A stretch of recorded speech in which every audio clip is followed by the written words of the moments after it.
All right, we're about to take a journey back in time, all the way back to 1665, to a London teetering right on the edge of a catastrophe so huge it's almost impossible to imagine. This is the story of the Great Plague.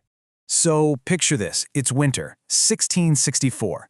London is bustling, the air is cold, everything seems normal. But under the surface of all that life, something truly awful is starting to stir. The whole city is basically a ticking time bomb, and the crazy part is, no one has a clue. You know, this story really kicks off the way so many tragedies do, with these little warnings, things you'd barely even notice. An unwelcome visitor has just shown up in London, and it's about to announce its arrival in the most horrifying way imaginable. And London? Well, London was tragically completely unprepared. The city was basically a perfect incubator for disease. Think about it, sanitation was pretty much non-existent, you've got no running water, and the slums are just packed to the brim with people and rats. The conditions were, they were just perfect for an epidemic to explode. So the first few cases pop up in December, but honestly, nobody's really paying attention. It doesn't cause a huge panic. And then this incredibly cold winter sets in, so cold that the River Thames actually freezes solid. And it seems like this bitter cold stops the disease in its tracks, which, lulled everyone into this false and really dangerous sense of security. But that calm? Oh, it didn't last. As soon as the ice started to thaw and spring rolled into summer, London was about to walk right into its darkest chapter yet. That rising heat was about to wake up the nightmare. And the connection here was just brutal and direct. The warmer and more humid it got, the more perfect the conditions became for the plague's carriers to just multiply like crazy. London's fate, really, was sealed by that summer sun. And then the numbers start to climb. At first it's alarming, sure, but it still seems kind of manageable. The weekly death toll jumps to over 100. That's a grim number, but believe me, it was only the beginning. And then the horror just escalates. The death toll doesn't just climb, it multiplies by 10. Suddenly you're looking at 1,000 people dying every single week. The city's entire system just starts to crumble under the weight of it all. And then we hit the peak. At the absolute height of the epidemic, in just 1 week in September, the official count was over 7,000 deaths. And we all know the true number was probably way higher. The city was just hemorrhaging lives. Can you even imagine the fear? Just the daily terror of it all. You walk down your own street, and every day there are more and more doors marked with a big red cross. That was the sign. It meant the plague was inside, and the family was sealed in, left to die. For an ordinary family, it was a death sentence. Whole households would just disappear in a matter of weeks. Their own homes became their tombs. So when you're faced with an apocalypse like this, what happens? Well, London fractured. The city's response was just this chaotic mix of panic, total desperation, and, as we'll see, some really misguided ideas. Society basically split right down the middle. You had the people who could afford to run, and then everyone else who was left behind. Yep, King Charles II, his whole court, all the wealthy folks, they were out of there. They fled to the countryside, leaving London to its fate. But the poor, they had nowhere to go. They were trapped right in the heart of the plague, completely abandoned to face the horror all by themselves. And in that desperation, people tried anything.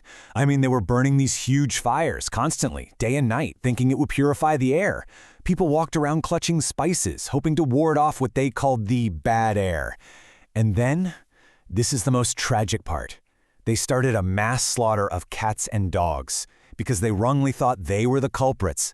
The cruel irony, of course, is that by killing off the rats' natural predators, they were actually helping the real carriers of the plague to thrive. Just awful. So, of course, none of these measures worked. Why? Because they were all targeting the wrong enemy. The real killer was completely invisible, a silent passenger just making its way through the city's veins. So now, let's unmask the true culprit. Right. After all that suffering, after every single one of those failed attempts, there was still this one massive question hanging over everyone.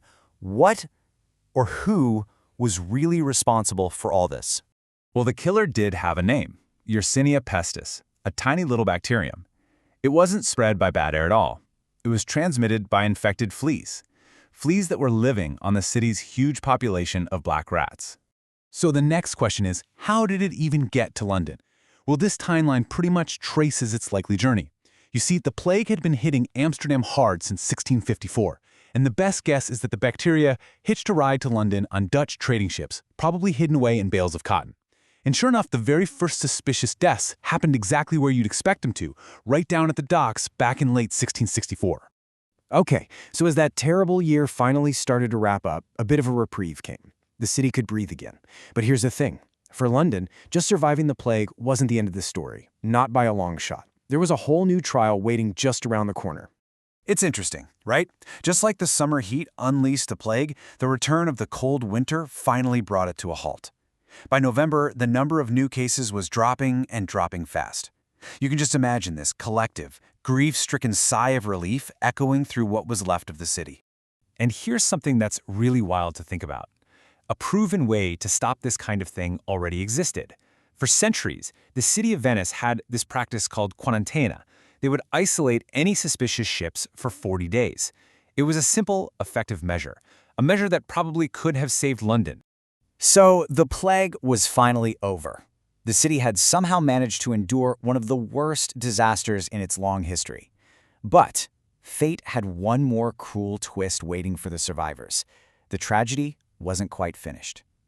Because just 1 year later, in 1666, another catastrophe hit, the Great Fire of London. It just swept through the city and destroyed so much of what the plague had somehow left standing. It's just a staggering sequence of events when you think about it. First the plague, then this massive fire. But even though the Great Fire was this other huge tragedy, it did have an unintended consequence. It basically wiped the slate clean. It cleared away the old, crowded medieval city, and in its place, a new, more modern London was able to rise from the ashes of both disasters. And that really leaves us with one final big question. When a city, or any society, is faced with not one, but two back-to-back, seemingly apocalyptic events, how do you find the resilience to rebuild? The story of 17th century London is, I think, just an incredible testament to that human instinct for survival and for renewal, even when facing impossible odds.